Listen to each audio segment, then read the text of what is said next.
Welcome to Code Effectively. Today we are starting with the new topic, that is output prediction, and this is the part 1.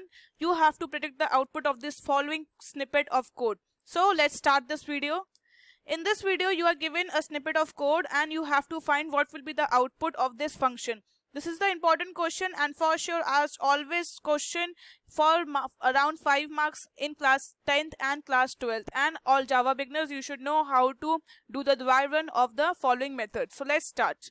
See, initially we are said that in this program, let's take the value of m is equals to 5 and n is equals to 5, and now we will perform the output prediction. I would request you should pause this video, take the values of n and m and start doing the program at your own. If you are not able, then start the video. First try at your own. Okay, as the program starts. So when the program starts, the initial values of m and n are 5 and it will pass these values. It will check if n equal 1. Let's see, n is equal 1. No, n is not equals to 1 because n is equals to 5. This condition will not run. Okay, so we will go to else and it will return plus m. Okay, what is the value of m? It is 5. So now the value will be plus. So it will be 6. So the value of return will be, I will write the statements here, m plus m. So it will be 6 plus, and then again this is a recursive call and the function goes up again to the top. Check m. What is the value of m now? 6 and minus n. So what will be the value of n now? Minus. It is a pre-increment operator, so the value will be 4. It will decrease. It is a pre-decrement operator. So it will be 4 and 6 and 4. Again it will check. N equal 1. No, the value of n is 4. 4 is not equals to 1. It will again give return plus m. What is the value of m? 6. So increment, it will be 7. So plus 7, and then it will again go to check m. What is the value now? New value is 7. So the u comes out to be 7 and minus n.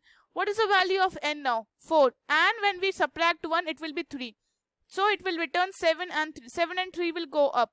Again it will check n equal 1. What is the value of n? 3. 3 is not equals to 1. So what will be the value? Plus m. What is the value of m? I will write down again here. M is 7. So plus m. So it will increase to 8. So 8 will be added here. Plus check m. What will be the value of m? Now value will be 8 and n. Minus. So it will be 2. So 2 will be put down here. So 8 and 2 will go up again now. And we will see n equal 1. N value is 2. 2 is not equals to 1. So it will again go to the return m plus m. So what is the value of m? 8. Plus makes it 9. So it will be 9 plus, again check, and m value is now, again the new value that will be passed is n. M, that is 9, and then minus n. What is the value of n? 2. Minus 1, it's 1 only. So it will be 1. So 9 and 1 will be passed. When 9 and 1 will be again passed, it will check n equal 1. Yes, the value of n is 1. 1 equal 1. Condition is true.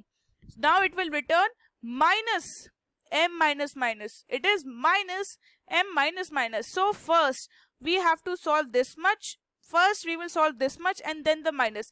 So this is post decrement. As you can see, it is not pre-decrement, it is post decrement. These signs are different. Okay. So this is post decrement. If you want, I have made a full video on post decrement and pre-decrement operators. Have a look, you will understand more thoroughly. So post decrement. First the value of 9 will be taken as such, and then the value in the memory will be increased or decreased. That will be 8. Okay.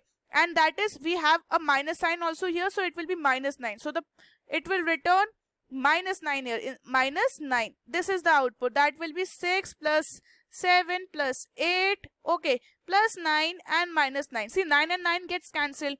So finally the sum will be 14 plus 7. That gives you 21. The output is 21. Okay. The output is 21. Okay. You would be asking me some silly questions. You might be having a question in your doubt that students always ask me. This is a frequent common ask, that ma'am, why we are putting this, we are repeating this again and again. See, here is a check.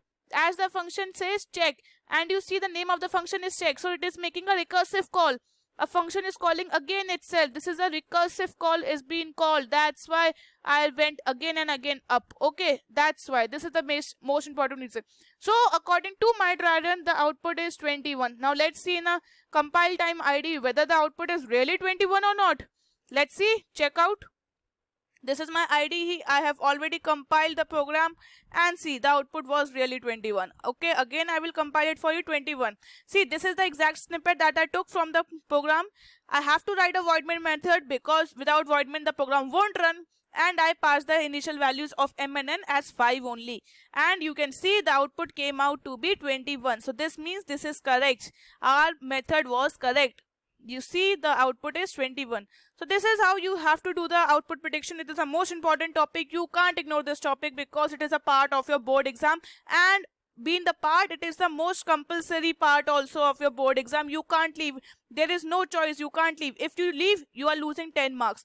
So please do and practice such type of questions. If you like this video, go and subscribe to the Concept Clarity channel and Code Effectively channel, and don't forget to follow us on our Instagram ID. Please follow and subscribe to the Code Effectively.